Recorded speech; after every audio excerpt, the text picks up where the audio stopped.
Bueno, ¿cómo están? Les damos la bienvenida a un nuevo episodio de Fútbol Neto 2025, ¿sí? Ya arrancando un nuevo año y esperemos que sea lo mejor. Les mandamos obviamente un saludo a todos que nos siguen preguntando, que nos siguen escribiendo en redes sociales, cosas de Neto, así que muy agradecidos y nos vamos a meter rápido porque para arrancar tenemos hoy un lindo invitado en este primer programa, en este primer episodio del 2025. Antes que nada, por supuesto, saludo a Pablo Sarinelli, a Manu Simón, mis compañeros en este lindo proyecto que es Fútbol Neto. ¿Cómo están, muchachos? Muy bien, todo bien y con la alegría, aparte de que independientemente de que a veces grabamos más esporádicamente, ya es el tercer año de alguna manera, porque tuvimos episodios en 2023, 2024 y ahora 2025, así que cierta línea de continuidad.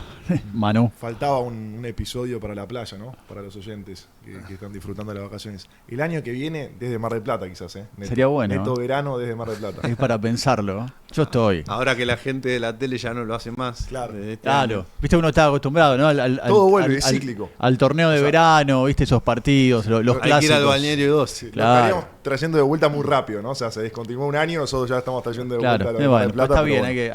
hay que soñar. Pero bueno, tenías clásicos, tenías los Boca River, Independiente Racing, Estudiantes Gimnasia, era muy de Mar del Plata, y se jugaba mucho en un momento en Tandil, donde ahí también se daba mucho el clásico de Rosario. Así que le damos la bienvenida a Ariel Michaloutzos. Ariel, gracias por venir a charlar con nosotros. ¿Cómo estás? Gracias, un placer y agradezco la invitación. Así que bueno, un gusto. Bueno, lo mismo para nosotros. A ver, vos cumpliste distintos roles en Newell's, venís de ejercer, digamos, la dirección deportiva. Bueno, estuviste también en River. A ver, yo a veces pienso en algo que uno habla tanto y es un tema que es recurrente en Fútbol Neto, hablar de lo que es la dirección deportiva, manager, a veces cuáles son las diferencias de esos cargos. Pero pensaba mucho ayer cuando en esta grabación, en esta charla con vos hoy, decía, ¿tan difícil es ejercer el cargo de director deportivo en el fútbol argentino? Yo creo que sí, y si tenés buenas intenciones y si querés trabajar y llevar a cabo un proyecto transparente, donde el único interés sea que al club le vaya bien, es más difícil todavía, ¿no? Creo que los clubes que han tenido éxito en Argentina con direcciones deportivas sólidas y que hayan perdurado en el tiempo son las que tienen una política clara, donde el único rédito político que quieren y por el que luchan es porque al club le vaya bien. Y bueno, no siempre es lo que sucede, ¿no? A veces la política se lleva puesto a lo profesional y creo que por eso hay tantas a veces desavenencias, ¿no? Entre lo que se necesita y entre lo que se hace. Pero te lo resumo en eso. Creo que cuando intentás hacer todo desde lo profesional, desde la transparencia, desde la idoneidad, desde el conocimiento, a veces cuando querés generar equipos de trabajo sólidos, que perduren en el tiempo y pensar sobre todo a mediano plazo y a largo plazo, el apuro político por sacarse de encima los inconvenientes y por perdurar en el tiempo, no lo deportivo, sino lo político, terminan desfigurando todo lo que tiene que ver con lo deportivo. Claro. Entonces es muy complicado. Vos sabés que ayer veía el día de tu presentación en Newell's y justo, mira, algo que mencionaste en el último tramo de la frase, porque me la anoté, porque me quedó esa respuesta tuya. Vos dijiste, en un club como Newell's no se puede descuidar el corto plazo, pero si pensás mucho en eso no terminás planificando nada. Y un poco, no sé si será también para vos el resumen de lo que pasó en el tiempo que estuviste. Sí, yo creo que en definitiva todavía no habíamos empezado a desarrollar todo lo que uno pretendía y lo que uno quería y lo que siente, ¿no? Porque ¿cómo pensás a corto plazo? ¿Cómo se piensa hoy? Bueno, asumimos. ¿Cómo se piensa hoy que ya vas mañana a tener resultados cuando no planificás, cuando no sabés sufrir un montón de cuestiones que hay que sufrir para empezar a pensar como ese trampolín que te depositen, en al menos empezar a cambiar el pensamiento y que sea y que sea un ciclo exitoso. ¿Cómo haces? No hay todos los clubes que han trascendido y que han tenido cierto éxito han sabido sufrir y han pasado momentos malos. Y en el fútbol argentino pasás de perder 5-0 un partido a lo mejor en la segunda, tercera fecha, como pasó con el campeón de este año en el fútbol argentino, del año pasado, en el fútbol argentino, y pasás de ser el peor a ser el mejor. Entonces, creo que esos picos emocionales que se viven no son buenos. Yo insisto, digamos, para mí, a veces el pensar a mediano y a largo plazo significa no ir de la mano, lamentablemente, con lo político, porque la política necesita los resultados urgentes, y por pensar de esa manera, a veces se generan choques, desavenencias, como te decía antes, que no contribuyen a nada. Yo pensé a mediano y a largo plazo. Probablemente al llegar a Newell consideré que la reserva era muy importante para el futuro y para el devenir del club. Y bueno, quizá uno heredó también algunas cuestiones que había que sacarlas, y después obviamente que los resultados mandan. Pero yo estoy convencido de que las cosas, primero que la hice con conciencia, con mucho profesionalismo, con mucho corazón. Me hablabas antes, ¿no?, de que empecemos a hablar. ¿Cuántos directores deportivos han pasado en el fútbol argentino, más en un club como Newell, en los últimos 2 años y medio? Y bueno, si pasaron 6 o 7 directores deportivos, ¿el problema es el director deportivo o es arriba? Entonces, mientras no se solucione lo de arriba... Y yo creo que la planificación, lamentablemente, no siempre es política, ¿no? La política es la base de todo, y si políticamente no estás fuerte y si actúas en conveniencia para lo que necesitas vos como un dirigente del club y no lo que necesita el club en lo deportivo, si vos vas para un lado y la parte profesional va para otro y vos te esmerás en enfrentarte permanentemente, creo que el club no va a crecer. Entonces, yo sí creo que llevamos a cabo con un equipo de trabajo, con una estructura de trabajo, las bases como para que el club empiece a crecer de acá en más. Espero que se aproveche lo que uno pudo generar, como una reserva mucho más joven, como algunos jugadores que yo creo que tarde o temprano van a rendir o van a funcionar. Newell es un club hermoso, es un club impresionante, increíble, que lamentablemente, digamos, desde arriba no ha tenido para la gente, que es lo genuino que tiene el club, no ha bajado líneas, no hay un norte, ¿no? Es todo.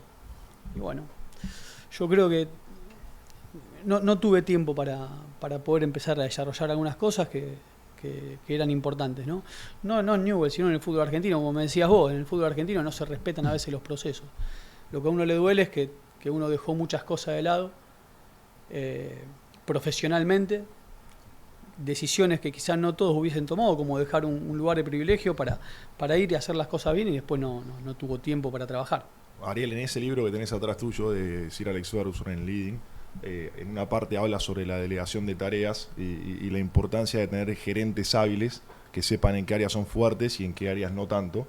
En el fútbol argentino, con la política tan metida en el fútbol, porque para llegar a la presidencia obviamente tienen que presentar un proyecto de qué se va a hacer con el fútbol profesional, que es lo que más le importa al hincha, y una vez que lo logran, sienten que la responsabilidad del fútbol, sepan o no de la materia, les corresponde a ellos, y obviamente al ser presidentes, al tener la lapicera, la firma y tanta importancia dentro de la estructura, terminan tomando casi todas las decisiones, y pasa siempre, como decía Jorge, el poco peso que terminan teniendo los directores deportivos. En el fútbol argentino, ¿falta gente idónea en el fútbol o la cultura de procesos del fútbol está completamente trastornada? Porque vos ves gente muy capaz y muy exitosa en otros ámbitos, en otras industrias, que van al fútbol, que pueden, si querés, llevar esas prácticas y esos procesos al fútbol, y al hacerlo no terminan teniendo los mismos resultados que en otras industrias. Por lo cual, ¿es la gente o es lo contaminado que están los procesos y el fútbol argentino en sí? Yo lo que pienso, Manu, es que en toda organización vos tenés dos tipos de obsesiones por un lado tenés la gente que va del lado profesional, que su ambición es crecer profesionalmente, lograr que deportivamente un club tenga las ideas claras, formar equipos de trabajo, que esos equipos de trabajo tengan una función clara específica, pensar el fútbol a mediano plazo, y tenés la otra parte que pelea por el poder. ¿Y quiénes llegan por lo general a puestos de poder? El que pelea por el poder. Entonces el que pelea por, como te decía cuando empezó, por hacer un club, después con errores, con virtudes y con defectos, el que pelea por el mediano plazo, por querer hacer las cosas bien, por construir con sabiduría, con conocimiento, se ve opacado por el poder. Y los que llegan a puestos muy grandes de poder, sobre todo en la política, han pensado en eso, no se han preparado para desarrollar proyectos o procesos. Entonces, obviamente, siempre, lamentablemente, la política le gana al profesional, creo yo, ¿no? Ahora existe un debate en la Argentina a raíz de lo que está queriendo implementar Sebastián Verón en Estudiantes, en donde se empieza a hablar del modelo en el cual hipotéticamente un club privatizaría o gerenciaría la estructura fútbol. Y la inversión que recaiga en la estructura fútbol idóneamente debiese también invertir e impactar en sostener las otras disciplinas del club, en el carácter social de la institución, también funcionando como garante. Yo creo que, independientemente del modelo privado, los clubes debiesen pensar en una forma, en un esquema, en donde la dirección deportiva de un club tenga continuidad independientemente de los cambios políticos. Porque el primer síntoma sobre esto que venimos hablando es cómo están armados los estatutos del club. Y esto lo charlamos en varios episodios. Porque es lógico que si un presidente tiene que gobernar 1 año y medio y después ya hacer política para triunfar en la próxima elección, esté urgido por el resultado deportivo y muchas veces se deje llevar por lo que cree la masa, el público, el hincha, que encima no tiene la información de lo que está sucediendo puertas adentro. Entonces es hasta entendible que el presidente tenga que ejecutar ante un mal resultado y hasta incluso le resulta funcional la figura del director deportivo porque es un fusible que le permite exculparse. De mínima debiese haber un pacto ecuánime de continuidad política en donde puede cambiar el comando y la comisión directiva, pero de mínima la estructura fútbol debiese tener un plan que no sea dependiente del cambio de gobernanza cada 3 años. Porque, y esto es lo que te quiero preguntar, Ariel, ¿cuánto de lo que vos construiste en el tiempo en el que trabajaste en Newell's ya no está? Porque hablábamos en estos videos institucionales y entrevistas que se hicieron durante tu etapa en Newell's, habías armado un equipo de trabajo con funciones, con innovación, con herramientas, con generación de datos propios, lo cual después se ve el beneficio en el mediano plazo. ¿Eso hasta qué punto sigue estando hoy en Newell's después de que te fuiste?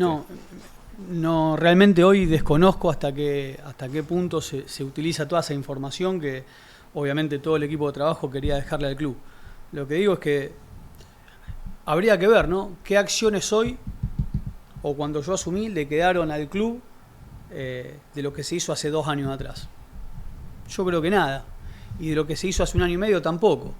Porque es todo ir y acomodándose según la perspectiva que convenga. Entonces, no, esto no funcionó hoy, lo saco. Esto no me conviene políticamente, lo saco. Esto sí me conviene políticamente, lo introduzco. Entonces no queda absolutamente nada. Y yo creo que a veces, lamentablemente, es bueno tocar fondo para que toda una estructura pueda cambiar. A veces los resultados, por eso digo, ¿no? Yo creo haber dejado cuestiones muy positivas para que, por ejemplo, en lo que venga, porque uno también trabajaba en lo que iba a venir, ¿no? Es más, creo que prácticamente todo la estadía mía en Newell's fue eso, pensando en lo que iba a venir, pensando en un proceso que al año empiece a dar réditos, porque no se puede reconstruir todo en tan poco tiempo. No. Cuando vos no tenés... Te hablaba del tema de la reserva del club, ¿no? Nosotros llegamos y no había datos específicos de los jugadores individualmente de la reserva. Veíamos que sí era una reserva con jugadores que prácticamente tenían una edad ya muy avanzada, jugadores que estaban sin competencia, tanto en la primera división como en la división reserva. Entonces para eso creamos un departamento de salida. Cerca de 12 jugadores salieron de Newell's a tener experiencia en otros lugares y que hoy Newell's aprovecha. ¿Se llamó así, Ariel, el departamento? Sí, departamento de salidas, okay. que algunos clubes lo llaman plan exportar cuando por ejemplo, River Plate. Y por ejemplo, hoy Newell's recupera un jugador como Esponda cuando en Newell's hacía 1 año y medio que el chico no tenía competencia ni en primera división ni en reserva. Entonces, bueno, yo creo que sí fui dando pasos para construir una estructura que a Newell's le dé rédito en el futuro. Y yo estoy convencido de que con el tiempo eso se va a ver, ¿no?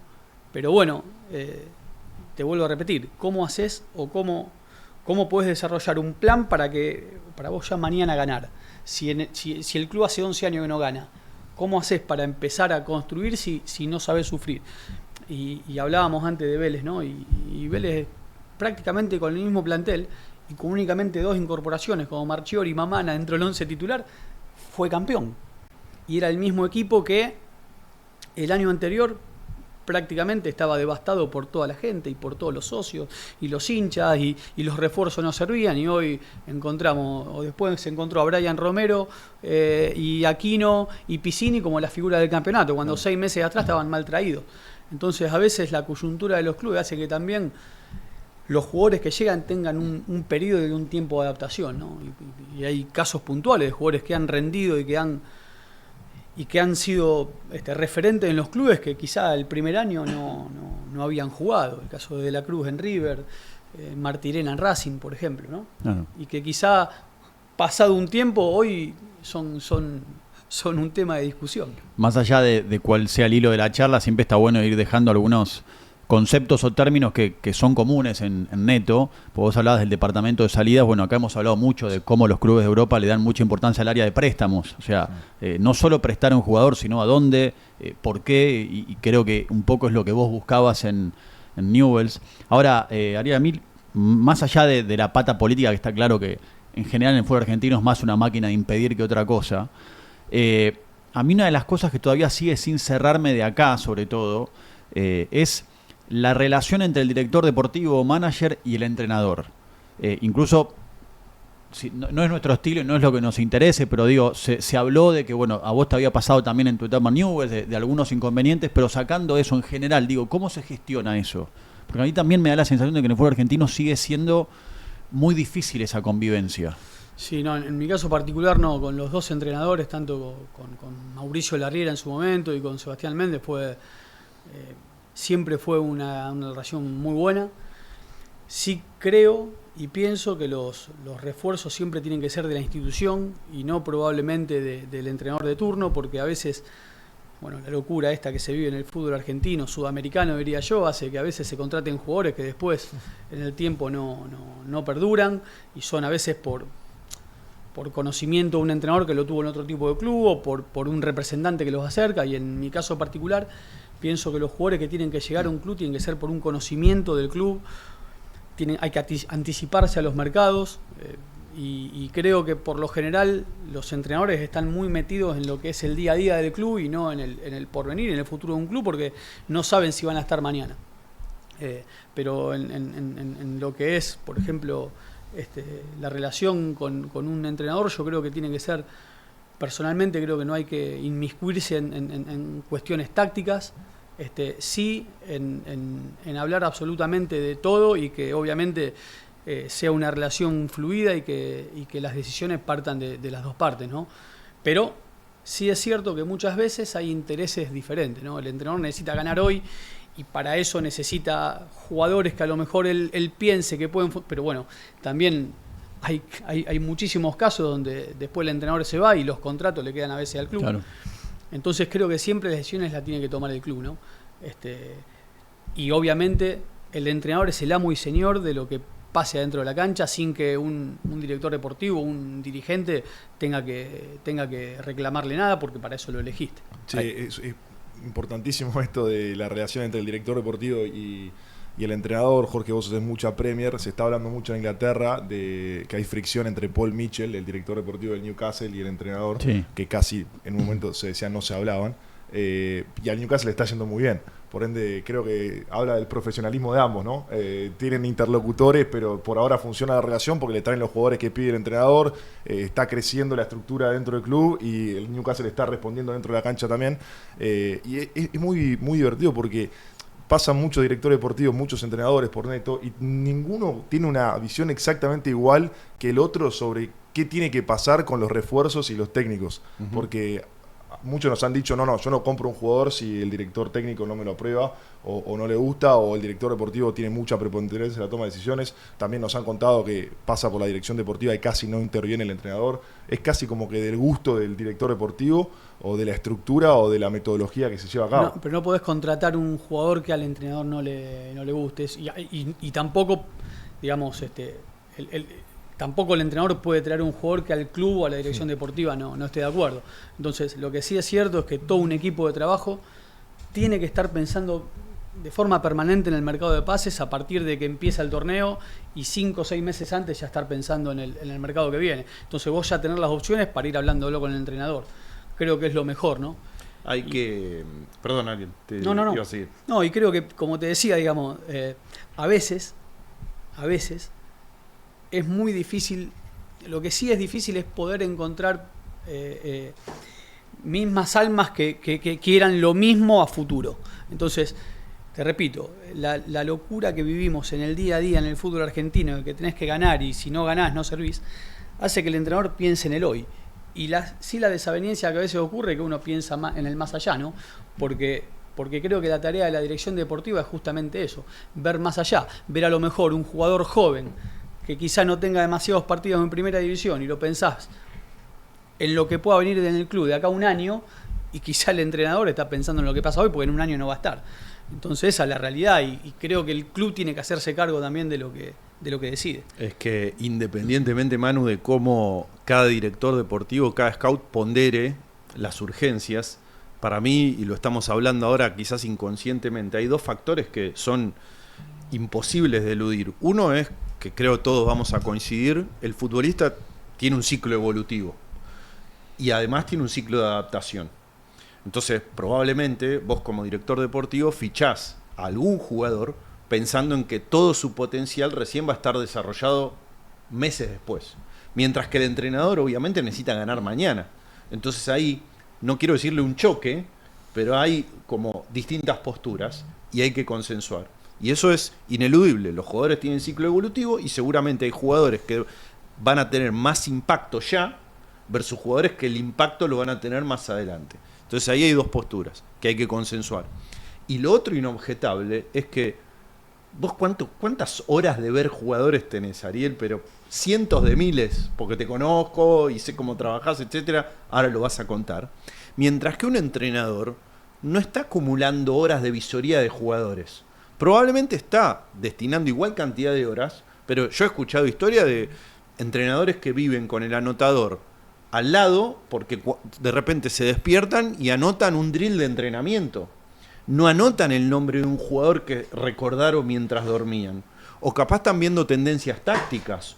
O sus horas hombres la dedican a ver a rivales. Vos la dedicás a ver jugadores. Entonces sí, es normal que vos tengas mucho más volumen y hora hombre dedicado a ver futbolistas. Entonces un entrenador que por otra parte ignore eso, también está mal. Y ahí también hay que consensuar. Sí, siempre hay que consensuar. Digamos. En el caso de este último año de Newell's se consensuó en absolutamente todo con los entrenadores. No vino ningún jugador que un entrenador no había pedido o que no conociera o que no estaba de acuerdo, digamos.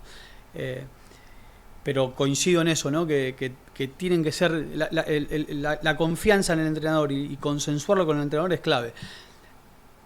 El tema es que hay que hablar antes, ¿no? Y decir, che, mirá, nosotros queremos un modelo de club que piense de esta manera. ¿Estás de acuerdo en venir a este club si piensa de esta manera? Y probablemente el entrenador pueda decir que no. Porque te repito, digamos, acá el entrenador se juega partido a partido un puesto, un trabajo. Y a lo mejor lo que uno haga hoy puede repercutir positivamente para un club dentro de 6 o 7 meses, claro, o dentro de un año. Entonces ahí están esos choques. En mi caso particular hay que hablarlo antes y el entrenador que se sume a un proyecto tiene que estar de acuerdo con el proyecto del club. El tema es cuando no hay proyecto del club y el tema es cuando vos querés intentar insertar un modelo que estás convencido de que ha funcionado en el mundo y que los clubes que han optado por este tipo de proyecto con el tiempo les han logrado el éxito y desde la parte 1 de lo político no hay ningún tipo de gestión ni ningún tipo de pensamiento hacia eso, sino que se va poniendo parche en forma permanente. Vos hablabas antes de lo que representó para vos ir a Newell's y vos decías, dejé un lugar de privilegio. que imagino que hacías referencia a River, donde bueno, la estructura es diferente, más allá de que las presiones también son diferentes. Corregime si no es así, en River vos estuviste a cargo del área técnica de investigación y conocimiento, ¿no? Sí. ¿En qué consistía eso primero? Es la Secretaría Técnica. Básicamente, bueno, a mí me encanta, Pablo lo ha visto. Necesito desde chico, desde que tengo uso de razón, tener el conocimiento de todos los jugadores sudamericanos que hay en el mercado, y seguirlos en forma permanente. Y bueno, cuando salí de Newell's en un momento, en el 2022, antes de regresar, tuve la posibilidad de ir a River. Me llamó en ese momento la dirigencia del club, y bueno, tuve la posibilidad de estar en River y creo que River es uno de los casos de éxito político que perdura en el tiempo, donde van todos para un mismo lugar. Después, si hay desavenencias o cuestiones que no se estén de acuerdo, se resolverá entre cuatro paredes. Pero River es un club que quizá le tocó tocar fondo hace unos años atrás y salieron todos juntos hacia adelante. Y bueno, para mí fue un orgullo haber estado casi 2 años en el club. Conocí personas extraordinarias como Enzo Francescoli, que desde su humildad, desde los consejos que quizá después de tantos años de estar en un cargo puedo haber dejado. Pero si no funciona la parte política, no hay dirección deportiva que valga.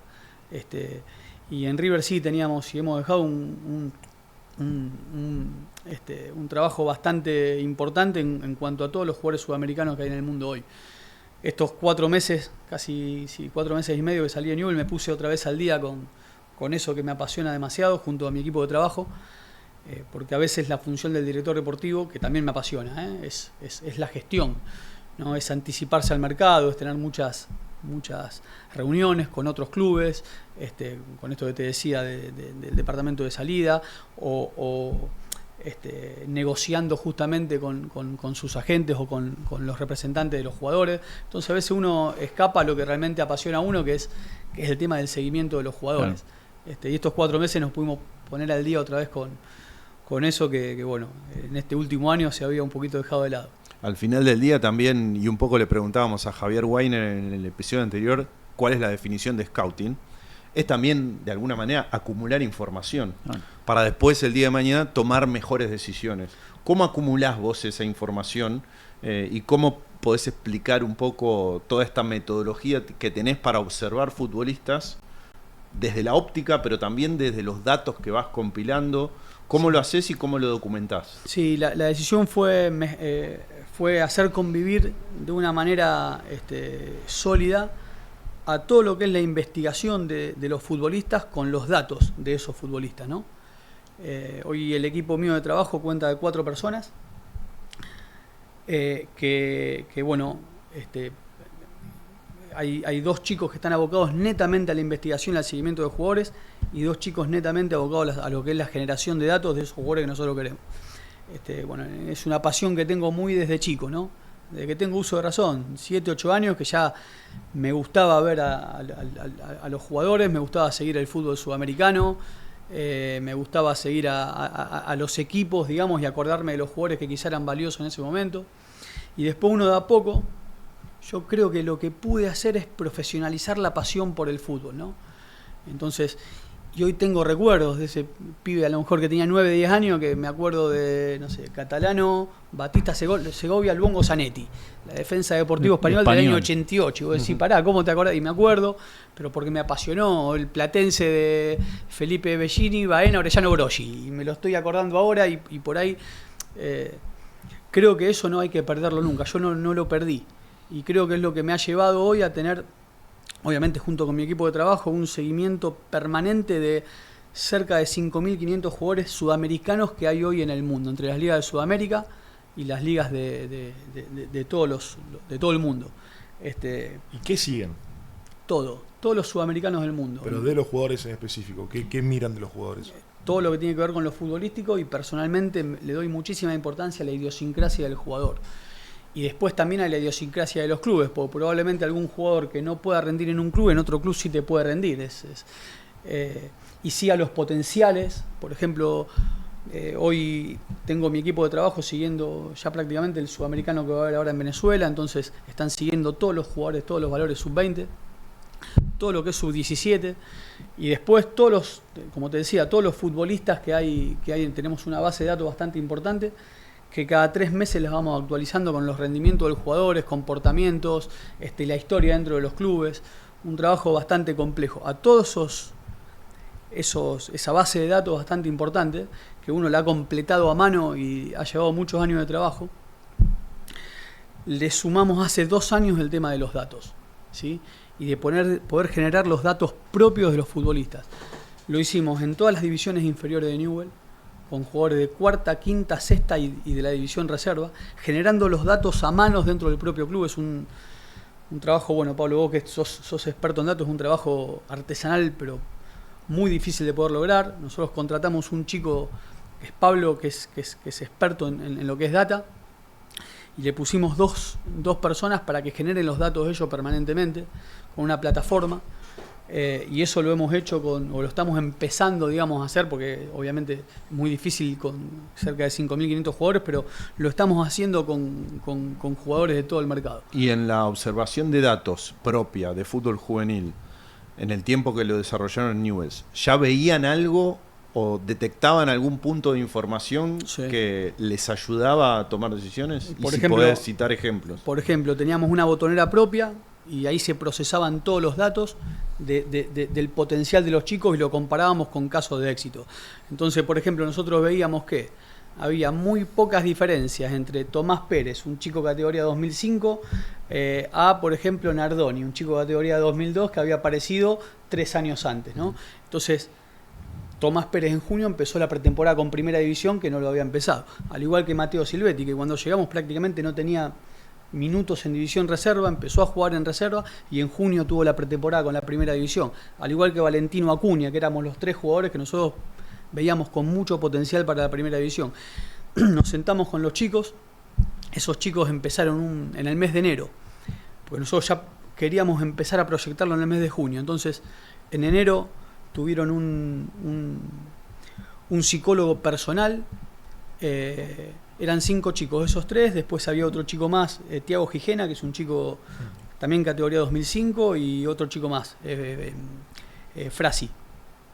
Entonces empezaron a trabajar en lo físico, empezaron a trabajar en lo psicológico, empezaron a trabajar con neurociencias 2 veces por semana, que para mí era un avance para el club, y en junio se insertaron en la Primera División y debutaron en Primera División. Entonces, por eso decía, digamos, uno cuando llegó al club incluso tuvo que, por la necesidad del club, se vendieron los 4 jugadores de divisiones inferiores que estaban insertados en primera. Y no había un trabajo atrás para decir, bueno, los que vienen son estos. Porque bueno, en ese momento creo que estaban, en el 2023 fue un año donde la reserva no trabajaba en conjunto con las divisiones inferiores y demás. Entonces, bueno, en enero nos pusimos a pensar en lo que venía. Y poco a poco fueron apareciendo esos chicos. Y yo creo que es el futuro de cualquier club, las divisiones inferiores, ¿no? Pero bueno, hasta armar esa base de esos chicos, que para mí siempre tiene que haber un 33% de chicos del club insertado en Primera División, y va a pasar un tiempo. Por eso creo que ahora es el momento para que alguno de estos chicos ya pueda empezar a mostrar su jerarquía o su potencial en la Primera División. Gijena convocado a la selección sub-18 mexicana. Sí, Gijena es un chico que lo vimos en Bahía Blanca. Yo estaba a cargo de la captación en el año 2000, esto fue fines del 2018, principio del 2019, y el papá de Tiago, un jugador de Primera División que jugó Rubén Darío Gijena. Sí. Que jugó mucho en Newell, jugó en Colón, Strongest, Unión, jugó en Bolivia. No, este es otro. ¿este es otro? Este es otro. No, este es Darío Gijena. No, y este es Rubén Darío. Este es Darío Rubén, el otro es Rubén Darío. Mirá. Sí, y bueno, jugó mucho en The Strongest, jugó en Newell. Nos invitó a hacer una prueba y lo vimos a Tiago, y lo llevamos a Newell. Pero bueno, digamos, después otro caso de éxito podríamos decir Nico Castro, que también es un chico que llegó a Newell a los 16 años, de 9 de julio de Rafaela, que el chico venía, después se quería ir porque extrañaba, venía. Entonces, bueno, ahí fue importante también, digamos, toda la parte psicológica en el club y el convencimiento del club. Pero bueno, son todos procesos, ¿no? Y yo creo que ahora, por ejemplo, en Newell hay una camada interesante de chicos categoría 2006 y 2007, que ya hay que empezar a trabajarlos, porque ya era la idea a partir de junio empezar a trabajarlos e insertarlos en división reserva, ¿no? Pero bueno, uno trabaja a veces y los resultados los ve de acá un año y medio. Entonces vos trabajás hoy para lo que ves mañana. ¿Qué diferencias hay, Ariel, macro, entre haber trabajado desde tu tarea, scouting de futbolistas, recopilación de información, entre trabajar en River y en Newell's? Porque a priori, por ejemplo, los últimos fichajes, vos ya no estabas en el club, de River fueron Maxi Mesa, Germán Pesela, Marcos Acuña, ahora se habla de Martínez Cuarta. Son jugadores que ya están probados y que calculo que no tiene que haber mucha ciencia detrás para que esos nombres emerjan. Versus fichajes tuyos de Newell's, Fernando Cardoso, Cedrés, que son de repente jugadores que sí, a la norma no se observan tanto y son trabajo fruto de estas investigaciones, visorías, etcétera. ¿Hasta qué punto cambia el impacto de tu trabajo en estos formatos diferentes? Sí, pero River también en un momento apostó por Borré, apostó por De la Cruz, apostó por el Piti Martínez, y eran jugadores que quizá no tenían un recorrido vasto en el fútbol sudamericano o no eran conocidos en el mundo. Y también apostaron y lo esperaron un tiempo bastante prudencial, ¿no? Creo que De la Cruz el primer año que llegó a River jugó el 25, el 26% de los minutos. Borré creo que no llegó al 50%. El Piti los primeros años, o el primer año creo que también le costó asentarse. Entonces yo creo que River tuvo la visión política, la bondad política para con el club, para aguantar esos procesos. Y la diferencia máxima que encuentro es de mentalidad política. De pensar siempre en lo que va a venir, de pensar siempre en construir para adelante, de que el árbol no tape el bosque, de cuidar los intereses del club y no los personales, como esas miserias personales que a veces aparecen, de no culpar a los otros de las miserias políticas. Me parece que ahí hay una gran diferencia entre un club que ha hecho muy bien las cosas a partir del año 2012-2013 al resto de los clubes que están en la chiquita, como se diría, ¿no? Uno de los grandes aprendizajes o de los dogmas que intento repetir es que de mi experiencia interactuando con entrenadores, directores deportivos, hay que tener mucho de habilidad dura, de administrar información, volumen de visoría, sincronización con datos de proveedores, datos propios, etcétera. Pero después hay que tener mucha gimnasia relacional y comunicacional. Porque vos como director deportivo, de repente reclutaste a Fernando Cardoso, un jugador que para el público general pasaba desapercibido, pero después lo persuadiste a ver Banega cuando se dirimía entre Boca y Newell's. Entonces, ¿cuánto del director deportivo también es esa habilidad persuasiva para encantar, convencer? Muchísimo. Y de lo otro, de lo duro. Muchísimo, es la gestión y que a uno lo apasiona, porque quizá hoy no se sabe, pero en su momento, yo apenas llegué al club, esto fue en diciembre de 2023, hablé con todos los exjugadores de Newell's que estaban jugando en el exterior para traerlos al club. Y Ever, después de una charla que tuvimos de cerca de 20 minutos donde nos llamamos, él decidió venir a Newell's. Pero creo que son clubes distintos, donde uno puede... Yo creo que, bueno, es el caso también de lo que pasa muchas veces en España con lo que es el Barcelona, el Real Madrid y lo que fue el Sevilla de España. El Sevilla quizá puede llevar a Dani Alves y esperarlo un tiempo, comprarlo en 2,5 millones para revenderlo 10 veces más, y quizá habría que ver qué pasaba con Dani Alves si directamente iba al Barcelona, ¿no? A ver si iba a tener ese periodo de adaptación. Entonces yo creo que Newell's sí, es un club, los equipos que no son River o que no tienen ese nivel de exigencia permanente, yo creo que sí tienen que apostar a lo que son las futuras promesas y esperarlos, ¿no? Ahí hay dos cosas. Primero, se ve mucho en redes sociales. Che, ¿por qué no lo llaman a este exjugador que está en el exterior? Si total, la peor gestión es la que no se hace, que creo que también ese reclutamiento fue fruto de ese trabajo. Y además rompiste con el mito de ¿y si te llama Román? Que pareciera ser como el elemento persuasivo ya por excelencia. No sé si tanto ahora, bueno, de repente un poco disminuido, pero le ganaste al ¿y si te llama Román? Sí, también. Pero yo igual creo que en ese tipo de gestiones también es importante el club. En esa gestión también participó el presidente del club, el vicepresidente fue muy importante, digamos, en también hablar con el jugador y demás. Cuando el club está unido es mucho más sencillo. La imagen que da un club al exterior es... A mí me pasó trabajando en River, todos los jugadores querían ir a River. Todos quieren ir a River. Los agentes de los jugadores quieren que el jugador vaya a River. Y quizás estando en Newell también. ¿Por qué? Porque Newell es un club importante, es de los más convocantes de Argentina. Pero cuando repasan, digamos, las historias de los jugadores que han ido a Newell y que quizá políticamente cómo está el club y ahí empezás a tener algunas dificultades, ¿no? Por eso digo que es una construcción de a poco, que nada cambia de un día para otro y que a veces hay que saber sufrir para poder despegar. Ahora, no me cabe duda. Voy al ejemplo puntual de lo de Herbanega porque fue resonante en ese momento y porque desde a veces la visión centralista del periodismo se daba como un hecho que iba a ir a Boca, y cuando él decide Newell fue un bombazo. Y retomando esto que decía Pablo de la capacidad o el poder de persuasión, ¿qué fue lo que lo convenció a Banega de elegir Newell's? ¿O cuándo vos sentiste que le dijimos esto y acá es donde digamos inclinamos la balanza a nuestro favor? Lo de Ever me llamó el vicepresidente del club en ese momento si estábamos en condiciones de poder hablar con Ever. Le dije obviamente sí, y le mandé un mensaje y me llamó él. Me llamó Ever y hablamos como 40 minutos. Esto fue a principios de diciembre del 2023. Principios de diciembre, apenas yo había llegado al club. Y hablando, sí, se hablaba de Boca, pero él me mandó un mensaje después diciéndome que él estaba convencido con ir a Newell, de que quería retirarse en el club de sus amores, de que quería estar, de que todas las llamadas que había tenido, tanto de mi parte o las palabras y demás, para él habían sido importantes. Y muy agradecido también en ese momento del presidente, del vicepresidente que lo habían llamado y se decidió por Newell. Para mí estuvo buenísimo, porque fue como en su momento Newell tiene eso, ¿viste? Vuelven los exjugadores que a lo mejor resignan ir a Boca o a River y vuelven a Newell porque tiene ese sentido de pertenencia que únicamente los que nacieron ahí lo saben lo que es, ¿no? Jugar en el Coloso, estar... Pero bueno, después, como te decía, ¿no? Tiene que acompañar todo para que el jugador esté bien, para que pueda rendir también, ¿no?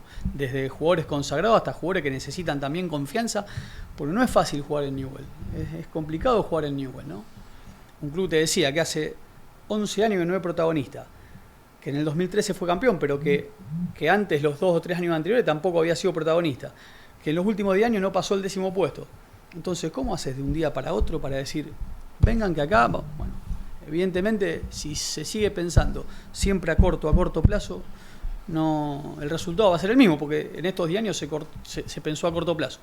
Y yo que intenté que toda la estructura de un club piense en lo que iba a venir, después a lo mejor tenés esa desaveniencia con la cuestión política que necesitas zafar ellos, o necesitan escapar de todo el bullicio, de todo el ruido y tirarte la pelota a vos de lo malo que pueda pasar. De lo bueno se suman ellos, de lo malo no. Claro. Ahora, si hay algo en común de la gente que ha venido, con la que uno ha hablado, es justamente esto de lo difícil que es el día a día en el fútbol de Rosario, y uno lo conoce bien también como santafesino, porque a veces da la sensación de que es una pasión desenfrenada. A mí, por ejemplo, particularmente el clásico Newell Central Newell siempre fue uno de los que más me gustó. Ahora termina siendo a veces un arma de doble filo, termina siendo algo peligroso. Ahora, ¿cuál sería? Yo sé que no es una pregunta fácil y no debe ser fácil responder o imaginarse cómo puede ser la salida, pero digo, ¿cómo puede ser dar ese salto y salir un poco del mirarse uno a otro? Me acuerdo que eso alguna vez también traspolándolo también algo que conozco mucho, Eduardo Domínguez, cuando dirigía Colón, y él decía, el problema es que acá se mira, o sea, se trata de terminar mejor que Unión, o Unión trata de terminar mejor que Colón, y eso no tiene que ser el horizonte, tiene que ser mirar más arriba. Digo, sí. ¿Eso es lo que pasa en Rosario o va por otro lado? Pero en Rosario se crece de esa manera, digamos, creces odiando al rival y es así, es algo que está en la idiosincrasia de los hinchas. El tema es que a veces esa manera de pensar también te lleva a cometer muchos errores, ¿no? Y a hipotecar el futuro por a lo mejor cometer algún error en el momento.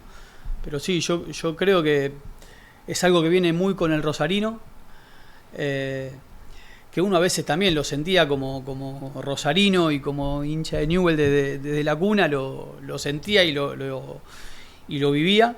Pero creo que sí, a los dos le puede llegar a jugar en contra en algún momento, desde lo profesional, desde lo deportivo y sobre todo desde lo político. Ni hablar, ahora yo esto lo hablé con un par de entrenadores que pasaron por Newell's y ellos te dicen que trabajan planificando hoy un entrenador de Newell's trabaja o debiese trabajar planificando el clásico por esta racha que lleva y porque saben que trabajan hasta el día siguiente del clásico y dependiendo de lo que suceda, o sea, es tan tóxico ese nivel versus también en esto de convertir las problemáticas en oportunidades, y esto también nos lo han dicho personas que trabajan en reclutamiento en el fútbol europeo. El jugador que funciona en un club de Rosario puede jugar en cualquier club del mundo.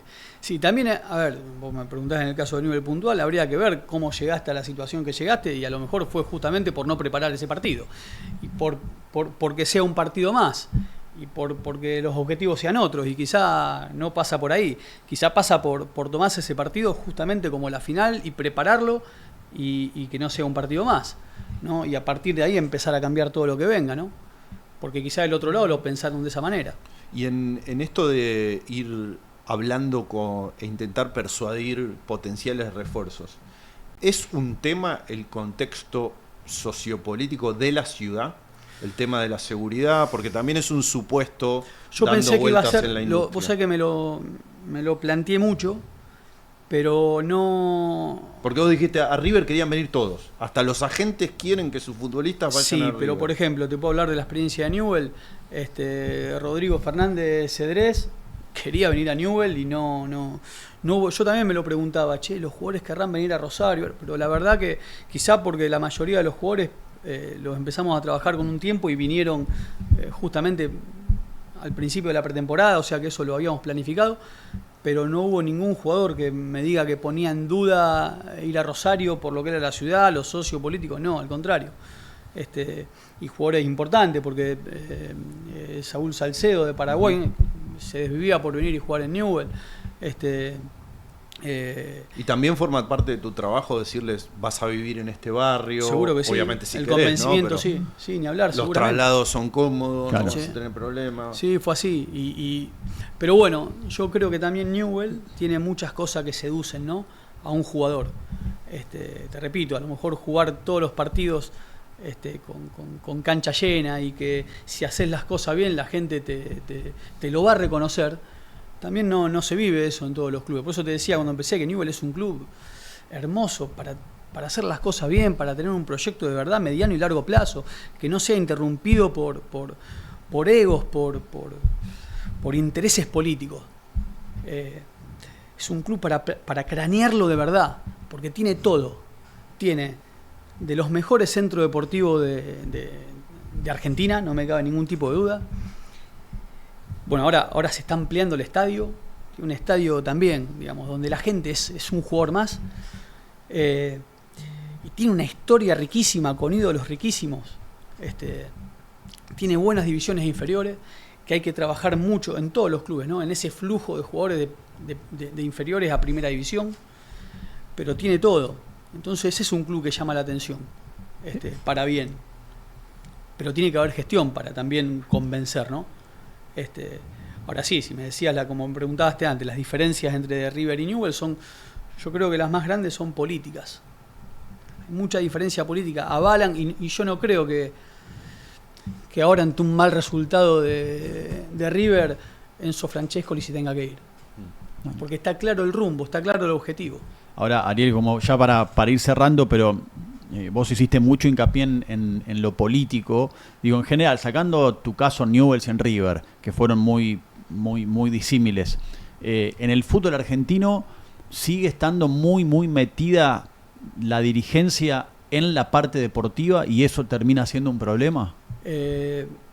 Apenas yo di el sí para volver para ser el director deportivo de Newell's. Sinceramente los primeros 6 meses fueron excelentes, porque realmente no sentí ningún tipo de oposición, todo lo contrario. Sí es cierto que a partir del mes de junio y del segundo mercado de pases que venía, empecé a sentir esa invasión política y no la consideré sana, y no la justifico en lo más mínimo.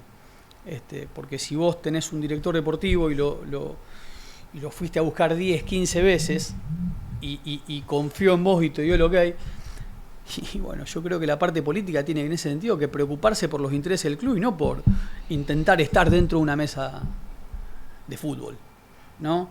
Y decir, che, este agente me está ofreciendo tal jugador, lo traemos, porque no, vamos nosotros a buscar los jugadores, intentemos nosotros tener un método y un modelo de club que permita el crecimiento para lo que viene. Pero bueno, evidentemente es algo que pueda llegar a ocurrir en muchos de los clubes del fútbol argentino y yo creo que termina siendo nocivo. Ariel... Entonces el trabajo se te hace pesado, se te hace difícil cuando tendría que ser algo que ir todos juntos para adelante, ¿no? Quizás era más para el principio del programa, pero ¿podés contar cómo llegaste vos a trabajar en el fútbol? Porque siempre es interesante para mucha gente que nos escucha y que tiene la aspiración de trabajar en el fútbol, entender que hay oportunidades hoy. Sí, a mí la verdad que lo mío fue bastante puntual, porque yo soy... La verdad la pasión que tengo por el fútbol es demasiada, la sigo teniendo al día de hoy, y me acompaña desde chico, ¿viste? Pero bueno, después la vida me llevó por otro lado. Yo no fui jugador profesional, me llevó por otro lado, por el lado de la gestión. Entonces trabajé 19 años en 2 empresas en Rosario, netamente de gestión y de ventas. Y bueno, eran dos empresas muy conocidas en la ciudad de Rosario. Entonces, bueno, obviamente yo simpatizante de Newell, y mucha gente me decía, Ariel, vos tenés que trabajar en el fútbol, con lo que sabés de jugadores, cómo hacer. Y claro, y entonces me empezaron a acercar a gente del fútbol, ¿no? Las agrupaciones políticas en ese momento de Newell me empezaron a acercar al fútbol.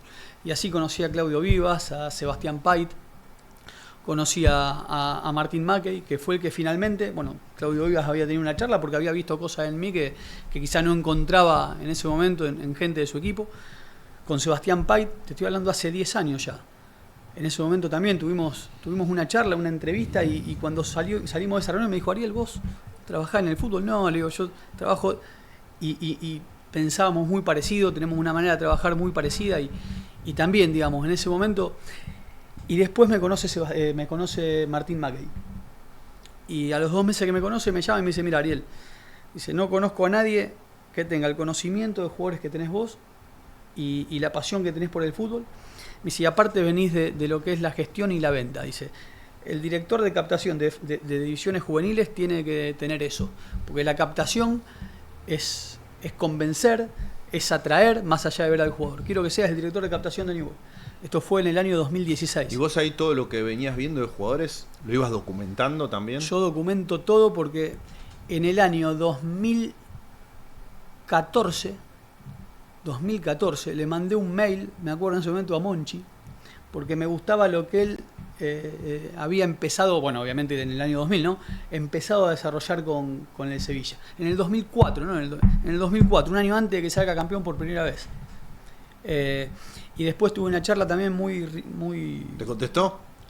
Me contestó en ese momento, me devolvió el mail. Después al tiempo no me lo contestó más. Y con el que sí hablé, y fue una charla muy jugosa para mí, es con Pablo Longoria, que también me identifico con su historia, porque él era un chico que empezó conociendo a todos los jugadores y escribía hoy presidente en los del Marsella. foros. Claro, pues yo le escribí a él cuando él estaba en Recreativo Huelva. Y ahí hablé, me acuerdo, por mail y demás. Y ahora 4 años atrás también tuve la oportunidad de hablar con él. Le mostré parte de un proyecto personal. Él me mostró el suyo. En ese momento me dijo, Ariel, me encanta esto que haces. Me gustaría agarrar algunas cosas de esta que bueno, y yo siempre decía, lo que se hace en Europa hay que intentar sudamericanizarlo porque los contextos son distintos. Y bueno, yo creo que ahí Pablo Longoria a mí me marcó un método de trabajo y una manera de sentir el fútbol también. Eso para mí es la receta, y lo hablamos cada uno de nosotros con chicos que nos consultan cómo tocar las puertas y cómo tener oportunidades en el fútbol. Documentar, punto número 1, y en el documentar también, para documentar algo hay que saber qué documentar, con lo cual te tenés que capacitar, y después visibilizar tu trabajo. Hoy por suerte hay muchas herramientas para visibilizar, LinkedIn, las redes sociales, etcétera. Vos, cuando todavía no estaba en estas herramientas, tu manera de visibilizarlo era mandándoselo directo a esas personas. Sí, pero igualmente siempre me pasó que quizás llamaba la atención el conocimiento de los futbolistas que uno tenía. Entonces a lo mejor había gente que decía, este conoce a tal jugador, y uno yendo a la platea alta de Newell's, me acuerdo que muchos hinchas me decían, che, Ariel, ¿quién es el 4 de tal? Y yo se lo decía. Pero siempre me gustó, la Solo Fútbol era mi enciclopedia, el resultado moral y cosas con las que crecimos nosotros, que a lo mejor hoy te lo digo y me emociono porque para mí hace a lo que es la pasión, y sin pasión no hay éxito. Claro, bueno, y además para desmitificar, que también es algo que hacemos mucho acá en Neto, esto de que siempre hay que venir del fútbol para distintos roles. O sea, venir del fútbol en el sentido de haber jugado, a eso me refiero, y encontramos cada vez más ejemplos de que no necesariamente tiene que ser así, y no siempre venir del fútbol te da el respaldo para que uno pueda tener información, porque un poco luego si se da vuelta un plateísta y me decía, che, ¿cuál es el 4 de tal equipo? Y a mí me ha pasado yo hice muchos años campo de juego en las transmisiones de televisión, y me ha pasado que el técnico de un equipo se dé vuelta y me pregunte a mí, que estaba cubriendo su equipo, y me diga, che, ¿el 4 del rival quién es? Y yo decía, yo me agarraba la cabeza, ¿no? Digo, para un poco desmitificar esto y era un técnico de mucha experiencia, para esto de desmitificar, pero bueno, está bueno como cierre, porque me quedó esto vos decías hace un rato, de profesionalizar la pasión. Un poco tiene que ver con eso. O sea, más allá de lo que uno haga, es cierto lo que marca Pablo, y le debe pasar también a Manu. Manu seguramente está más cerca desde la edad de los chicos que nos consultan. Ellos ya cuando lo hacen casi desde el abuelazgo. Pero te preguntan esto del videoanálisis y te enterás de mucha gente que va rumbeando para formarse a eso. Incluso últimamente me he encontrado con gente del fútbol que quizás hace mucho trabajo en el fútbol y que me dijo, y la verdad que ahora voy a empezar a intentar profesionalizar la parte de bioanálisis. Digo, se está dando esta... A mí me escriben muchísimo, y yo hace unos años empecé a entrevistar a ese tipo de personas, porque yo veo en esas personas una pasión que es lo que los conmueve, y no el encontrar trabajo, sino el intentar colaborar. Y así fue que fui armando el equipo de trabajo, ¿no? Claro. Y la verdad que yo veo en esos chicos o en esas personas mucha más pasión de la que quizá podés encontrar en otro tipo de gente, a lo mejor hasta con más experiencia. Ah. Sí, parte de mi equipo también lo he encontrado de esta manera. Bueno, queda claro eso, ¿no? Que sin pasión, más allá de la formación y del pasado, no hay nada. Ariel, muchas gracias por haber venido. La verdad que en este primer episodio del 2025 ha sido una linda charla, así que gracias por tomarte el tiempo para venir a hacer el esfuerzo para venir, que sabemos que fue bastante, así que gracias. No, por favor, gracias por ustedes. Pablo también, muchísimas gracias a todos. Y bueno, la verdad que le dije que sí a Pablo cuando me invitó, porque siempre vi el programa, el podcast, me parece interesantísimo, y sale un poco de todo lo que es la locura, ¿no? Sino que se esmeran en explicar procesos de trabajo, que para lo que estamos. Exacto, y un poco esa era la idea, ¿sí? Así que, bueno, gracias. No sé si quedará el nombre, pero podría ser "y si te llama Ariel". Claro. Yo buscaré otra frase, porque no sé si funcionó tanto, pero bueno, le bajó un poco de precio. Puede ser. Así que bueno, gracias. Otro año más, 2025. Vamos a ver qué nos depara el 2025 en todo sentido, pero estamos contentos de que siga siendo aún, ¿sí?, en el 2025 Fútbol Neto un lindo espacio que en definitiva también este año sea el fútbol de siempre en el idioma de hoy. Hasta la próxima.